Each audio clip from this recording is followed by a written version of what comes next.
Hi and welcome back to Kaizen Sports for our Halloween special. Today we're going to share different games and ideas that you can use with primary school to help them get active and excited during this spooky time of year. Because we're working with primary school children, elements of socialising, creativity and teamwork have been factored into each of these three games. Our first game is Jack-O-Lanterns. In Jack-O-Lanterns, two teams are going to race around the area trying to either light up or dim down the Jack-O-Lanterns. In reality, this could be turning cones the right way or upside down, very much like dishes and cones, or it could be placing a ball on top of the cone, whilst the other team has to put the ball underneath the cone. Whichever way you decide to do it, whichever team has the most things turned in their favour ends up as the winner. Whichever way you do it, keep the rounds nice and short, about 45 seconds, and you might even split the class in two as well, one half of the class versus the other. And as always, feel free to be creative with the task that each side of the class needs to do in order to turn something to their side. Our second game is a three-way round-robin TIG. We have vampires, hunters and ghosts. The vampires chase the ghost hunters chase the ghosts, and the ghosts try to chase the vampires. This ensures that each group is both chasing and running away from somebody. In this example, we can see one of the hunters chasing down the ghosts, but have been snuck up on by a vampire. If you do get tagged, you have to return to one of the bases.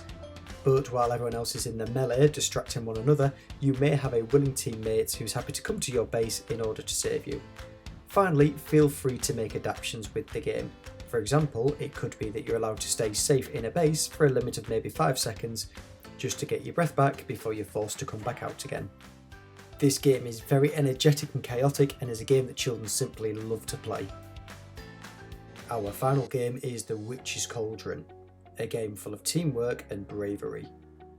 In The Witch's Cauldron, you're going to nominate one of the children to be the witch, and they're going to guard the cauldron. The aim of the game for the rest of the class is to touch the Witch's Cauldron without getting tagged.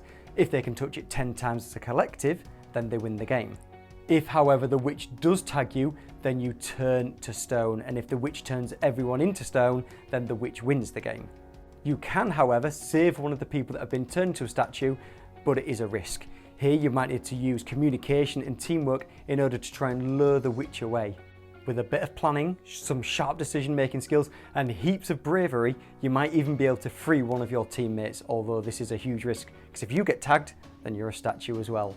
Keep the groups nice and small so that everyone gets to be involved, and make sure you have plenty of time so that people get to be the witch, and people also get to be the people trying to touch that cauldron.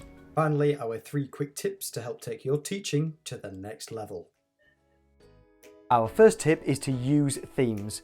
You'll already have a vast array of games that both you and the children love to play, so feel free to use bats, ghosts, ghouls, skeletons, vampires, whatever it may be, to add a Halloween theme and create even more excitement than usual. Our second tip is to allow the children to make their own decisions. Give them a little bit of ownership. You'll recall a time when you were younger and you can remember that teachers and parents made most of the decisions for you. This is an opportunity to flip those roles and give children that little bit of freedom. And our final tip is to use Halloween as an opportunity to help children fall back in love with physical education, especially those that might struggle to engage. For some children, physical education is their worst nightmare, but a series of fun Halloween games might be enough to help them get involved and hopefully open the gateway to more PE lesson and physical development in the future. Halloween is such a novelty time of year with a range of different fun-filled activities.